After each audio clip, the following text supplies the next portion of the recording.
It was just past 6 a.m. when Jessica Adams opened her eyes, her heart racing before she even understood why. The light seeping through the thin motel curtain stung her eyes, and everything around her felt foreign: stale air, unfamiliar sheets, and a pounding headache that made it hard to think straight. Her mouth was dry, her limbs heavy. She blinked rapidly, trying to get her bearings, when she realized she wasn't alone. A man, stranger to her, was lying just inches away, sound asleep. Panic gripped her chest. She jerked the covers back and stumbled out of the bed, grabbing her phone from the nightstand. No signal. Her heart thudded louder. Who was he? Where were they? And why couldn't she remember anything after leaving the school on Friday afternoon? Jessica was a respected high school teacher, the kind of person who never even got a parking ticket. She lived a quiet, predictable life in a quiet, predictable town. But now, something about this moment felt completely wrong. Like her life had just taken a sharp turn into a nightmare. Her clothes were wrinkled. Her purse was missing. And there was a faint bruise on her arm she couldn't explain. Then came the knock on the door. 3 short, heavy hits that shook the silence of the room. She froze. The man beside her stirred, opened his eyes slowly, and immediately sat up, eyes wide with alertness. He wasn't confused. He looked ready. As if he'd been expecting this moment. Before Jessica could say a word, a firm voice boomed from outside. FBI. Open the door. Her knees went weak. The man stood up quickly and motioned for her to stay silent. Don't say anything, he whispered, pulling on a shirt and scanning the room like someone who'd done this before. Jessica's mind raced. FBI. What had she gotten into? She didn't even know this man's name. How could she be involved in anything that warranted federal agents? She backed away slowly, her hand against the wall for balance. She didn't understand what was happening, but deep down, she knew this wasn't just a mistake. Within seconds, the motel door burst open. Armed agents stormed in, shouting commands. The man didn't resist. He dropped to his knees, hands raised. One agent handcuffed him while another approached Jessica with cautious eyes. She was shaking too hard to speak. "Ma'am," the agent said firmly, "we need you to come with us. You're not under arrest, but you're the only witness we've got. And time is running out." Witness? To what? Jessica's head spun. She didn't even know what day it was. But now she was caught in something far bigger than herself, something dangerous, something that could change everything. And as the agents led her out of the room and into the flashing blue lights, Jessica had one terrifying thought repeating in her mind. What happened in those 48 hours, and why can't she remember? The back seat of the unmarked black SUV felt like a cage. Jessica sat stiffly, hands clasped in her lap, eyes locked on the city rushing past the window. She wanted to ask questions, demand answers, but her throat was dry and her thoughts were scattered. The 2 agents in the front didn't speak, only exchanged quiet looks now and then. Every few minutes, one of them glanced at her through the rearview mirror, like they were trying to figure out if she was a threat or a victim. She couldn't stop shaking. It felt unreal. Just 2 days ago, she was standing in front of a classroom full of 10th graders, talking about American history and passing out pop quizzes.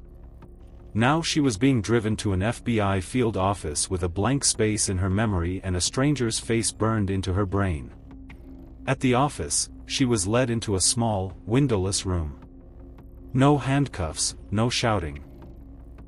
Just a chair, a table, and a glass of water she couldn't bring herself to drink.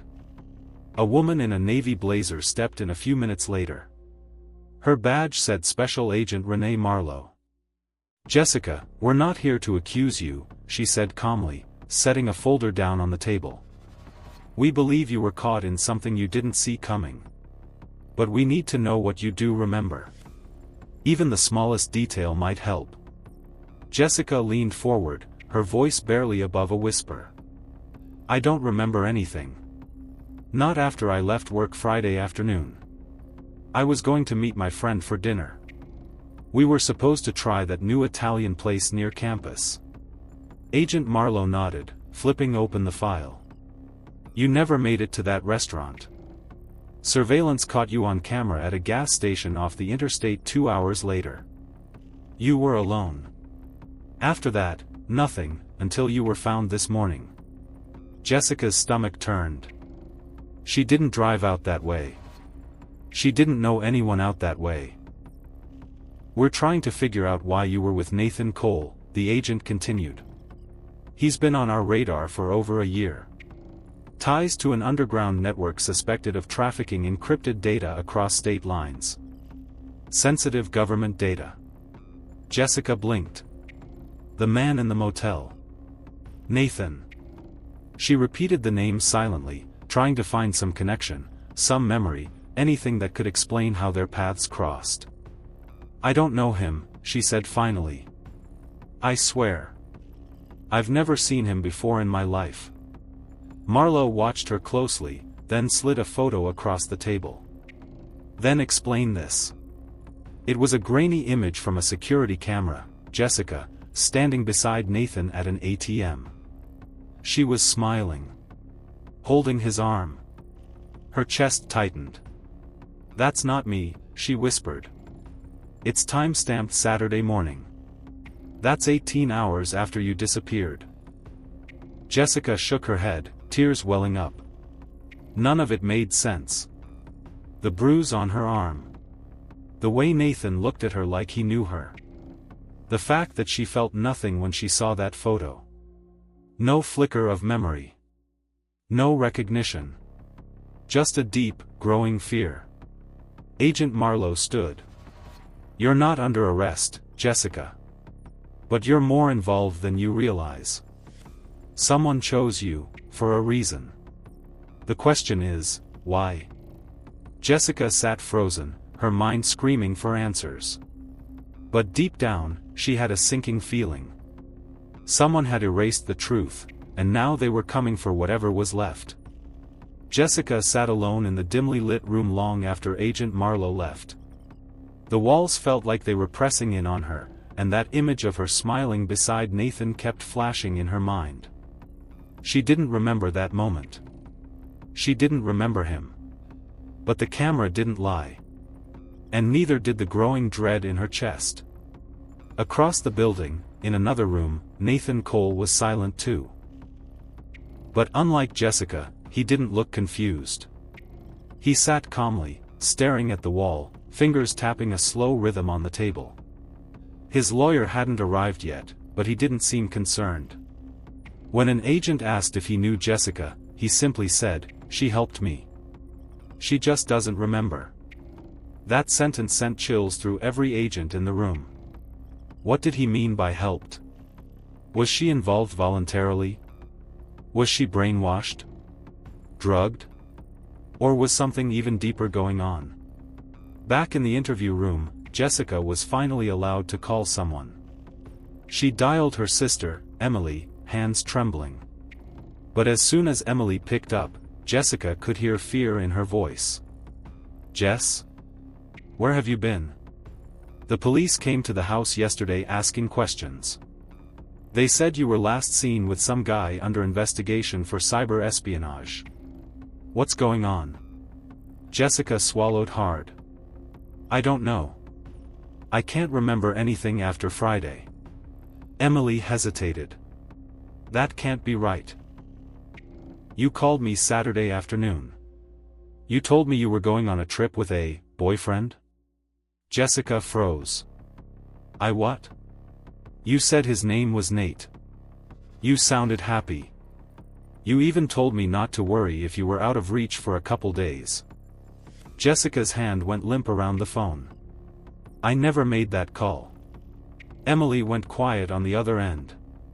"Can you check your call log?" Jessica asked, her voice shaking. "Tell me what number I called from." When Emily read it out, Jessica recognized the number. It was hers. Her own phone. the one that was now missing. Meanwhile, FBI tech teams were combing through motel security footage and tracking GPS data. What they found raised more questions than answers. Jessica's phone had pinged in 5 different cities over the past 48 hours. And each time, Nathan was nearby. They'd withdrawn cash. Visited a safe house the FBI had been watching. Even picked up an unregistered laptop from a storage unit in Delaware. But the strangest part? Jessica did most of the talking in each interaction. She looked calm. Confident. Like she knew exactly what she was doing. That wasn't the Jessica now sitting in the federal building, wide-eyed and broken. Agents began considering a chilling possibility. What if Jessica had been part of this from the beginning, but something went wrong? What if she was pretending now? Or worse, what if her memories had been tampered with? In a quiet corner of the FBI office, Agent Marlowe stared at Jessica's school ID photo. A clean record. Kind eyes. A routine life. Nothing suggested a link to espionage, or criminal activity, or Nathan Cole. Except the undeniable proof that she was involved. And in a safe house 2 states away, a burner phone rang 3 times before a voice answered. She doesn't remember anything, the voice said. But the files, she still has them. She just doesn't know it yet. The line went dead. And the clock kept ticking. The sun was setting when Agent Marlowe returned to the interview room, her expression unreadable. Jessica sat motionless in her chair, still trying to make sense of her sister's words.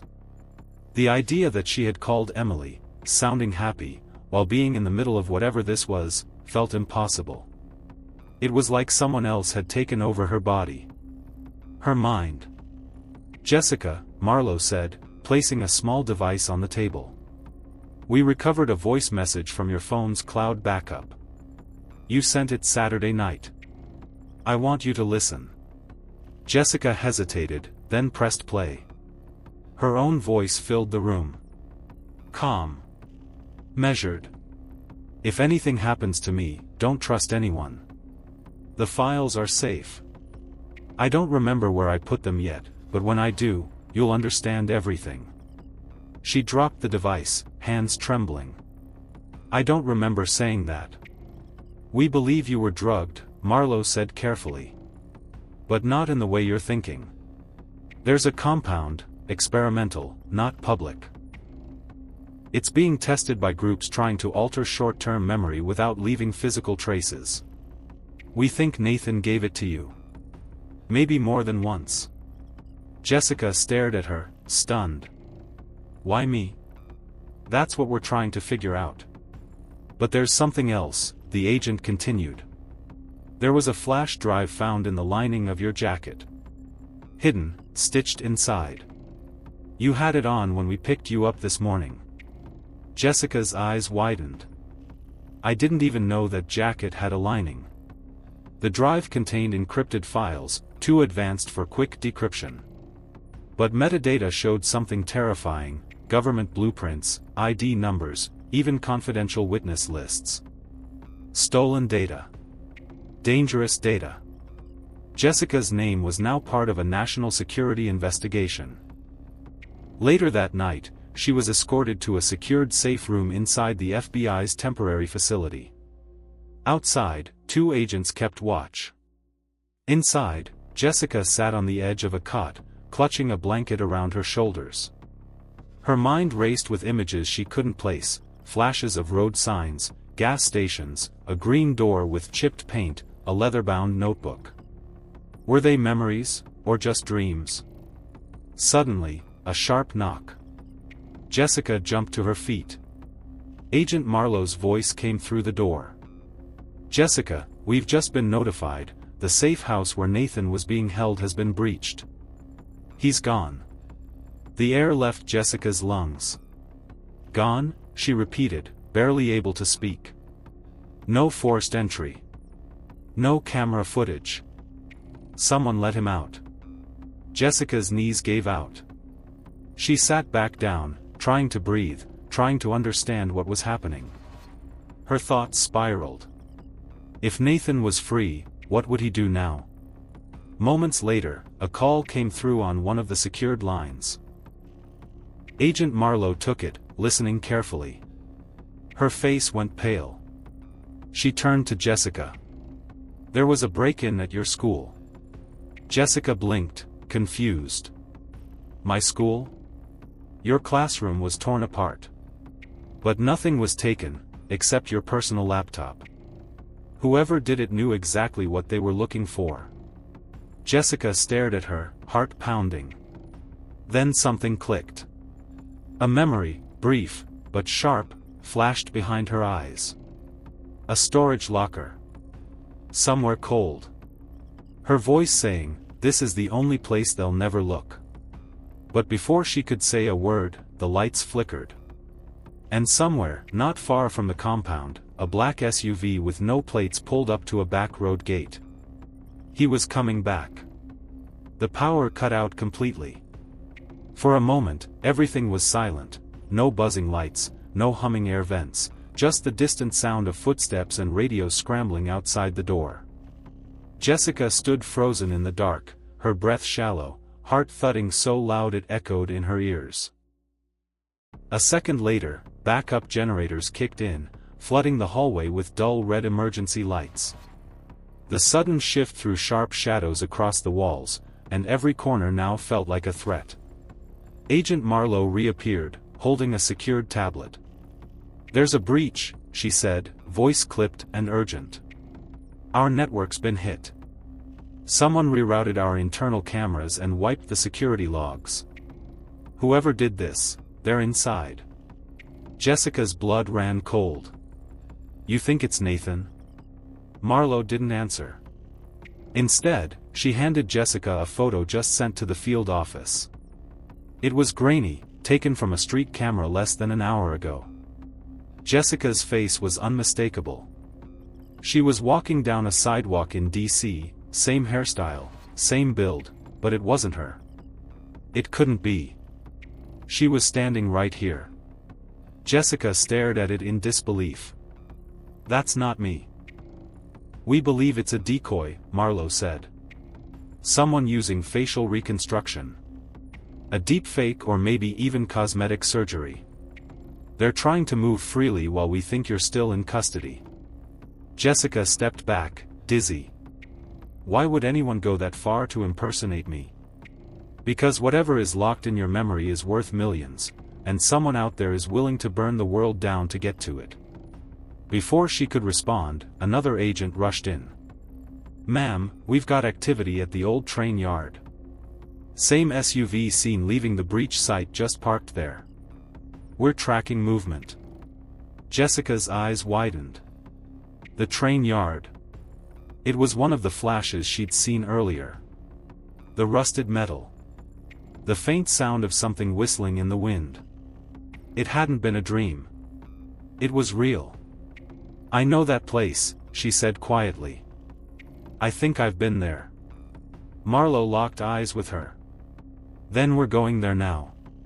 20 minutes later, under heavy escort, Jessica arrived at the abandoned train yard. Overgrown, forgotten, and eerily quiet. As they crept through the rusted rail cars and broken platforms, Jessica's steps slowed. Her head began to pulse with fragments of memory. Nathan's voice. A green duffel bag. The sound of rain on metal. A phrase, "If you're not back in 72 hours, burn it all." Suddenly, she stopped. "That freight car," she whispered, pointing to an old boxcar with faded markings. "I think, that's where I hid it." The agents surrounded the car, flashlights sweeping over the rusted handle and broken lock. Inside, it was empty, except for a torn seat cushion on the floor. And under it, wrapped in a plastic bag, was an old journal. Her journal. Jessica's hands trembled as she opened it. But before she could read a word, a sniper's laser flashed across the wall. "Down!" one of the agents shouted. Gunfire erupted from the shadows. And just like that, the trap had been sprung. Gunshots cracked through the air as agents pulled Jessica behind the railcar. Sparks flew from the side of the metal wall, bullets hitting inches from where she'd been standing. The journal slipped from her hands in the chaos and skidded across the dusty floor. Flashlights darted across the tracks, agents shouting commands and returning fire into the darkness. Jessica pressed her back to the cold steel, breath ragged, heart pounding like it would explode. Somewhere out there, Nathan was watching. Waiting. Agent Marlowe crouched beside her, gun drawn. "Stay low. We need that journal." Jessica nodded, eyes locked on the small leather book lying in the open. It wasn't just her handwriting in it, there were symbols, sketches, coordinates. Pages she didn't remember writing. But it was hers. Somewhere inside it was the answer. Maybe even the truth about how all this started. Then, through the smoke and confusion, a figure moved toward them. Calm. Controlled. Dressed in black. Nathan. He raised his hands slowly, no weapon visible. "Stop shooting," he called out. "I'm not here to hurt her." Jessica stepped out slightly, ignoring Marlowe's warning. Her voice cut through the noise. "Why me, Nathan? Why drag me into this?" He didn't flinch. "Because you already knew. You helped me put all of this together. You just don't remember." Jessica blinked. "What are you talking about?" Nathan took a slow step forward. "You came to me. You were the one who figured it out, the leak, the planted files, the fake identities. You wanted to expose them. But when we found out who was really behind it, you said it was too dangerous. So you hid everything. Then you asked me to erase your memory." Jessica stared at him, unable to breathe. "You used yourself as the vault," he said, voice calm. "No one would suspect a teacher. No one would question a woman with a normal life." Behind her, Marlowe's face changed, doubt creeping into her eyes. Jessica reached for the journal with trembling fingers. She flipped through pages until she saw her own handwriting again. A line circled in red ink. "If you're reading this, it means we were right." The breach came from inside the bureau. Her eyes snapped up. "There's a mole in the FBI." Marlowe froze. "Jessica." But Jessica was already turning the journal toward her. Another page detailed a list of transfer dates, names, offshore accounts. And one name repeated more than the rest. Arf Marlowe. Nathan raised his hands again. "She was never going to protect you. She's the one who tried to wipe your memory before I could finish the job." Jessica's voice was barely a whisper. "It was you. You were the one who let Nathan escape." Marlowe's gun didn't move. But her smile changed, small, tired, like someone who'd finally been caught. "And I would have gotten away with it too, if you hadn't remembered." Agents closed in, weapons raised, shouting for her to drop the gun. She hesitated for 1 second, then tossed it aside. They took her into custody within seconds. Jessica stood in the silence that followed, heart still racing. She looked at Nathan. "So, what happens now?" He gave a small, tired laugh. "That depends. Do you want your life back?" She looked down at the journal again. Then closed it slowly. "Not yet." But just as they turned to leave, another agent ran over with wide eyes. "The data wasn't just copied," he said breathlessly. "It was traced. Someone else downloaded it remotely. 30 minutes ago. We've got another player in this." Jessica looked at Nathan. The story wasn't over. It had only just begun. The rain came down soft and steady as Jessica stood alone at the edge of the train yard. Red and blue lights still flashed in the distance, painting long shadows across the gravel. Most of the agents had cleared out. Marlowe was in federal custody, and a forensic team was digging through every inch of the scene. The journal, now in the hands of the Bureau's internal investigators, had triggered a deep sweep of the FBI's own files. Jessica had spent hours going over every memory, every piece of paper, trying to piece herself back together. Nathan stood a few feet away, watching her quietly. He looked older now, tired, like the weight of the truth had finally settled on his shoulders. She turned to him. "So how much of what you told me was real?" He shrugged slightly. "All of it. You reached out to me because you didn't know who else to trust. You knew there was someone inside feeding classified data to private defense contractors. High-level people who would stop at nothing to keep their hands clean. You didn't want anyone else to carry the risk, so you made yourself the lock and key." Jessica shook her head. "It feels like someone else lived those memories." Nathan gave her a soft look. "Maybe it was someone else. But that person was still you." In the following weeks, Jessica's life slowly began to rebuild. The FBI gave her limited clearance to assist in the investigation, and her memory started to return in fragments, moments from the last 48 hours she'd lost, pieces of conversation, the smell of a cheap motel room, the feeling of panic just before she made the choice to forget. She'd left breadcrumbs for herself. The journal. The voicemail. Even the coded message sent to her sister. Her classroom was repaired, and the school board quietly granted her a leave of absence while the dust settled. No one ever said the word spy, but the media ran wild with their own theories. Teacher caught in national security scandal, FBI mole exposed by ordinary woman, memory loss mystery solved. But Jessica didn't care about the headlines. She only cared that the danger had passed, and for the first time in a long time, she could breathe again. She sat with Emily one evening on the porch of their childhood home, wrapped in a blanket, sipping coffee as cicadas hummed softly in the background. Her sister leaned over and nudged her. "You know, I always said you were too smart for your own good." Jessica smiled faintly. "I just wanted to teach algebra. Not take down a federal traitor." "Life's funny that way," Emily said. "Maybe you were always meant to be part of something bigger." Jessica stared out at the quiet sky. The stars looked brighter now, sharper, like she could finally see them clearly. She knew there were still unanswered questions, like who had accessed the files during the chaos, and whether someone else was still watching. But she also knew she wasn't afraid anymore.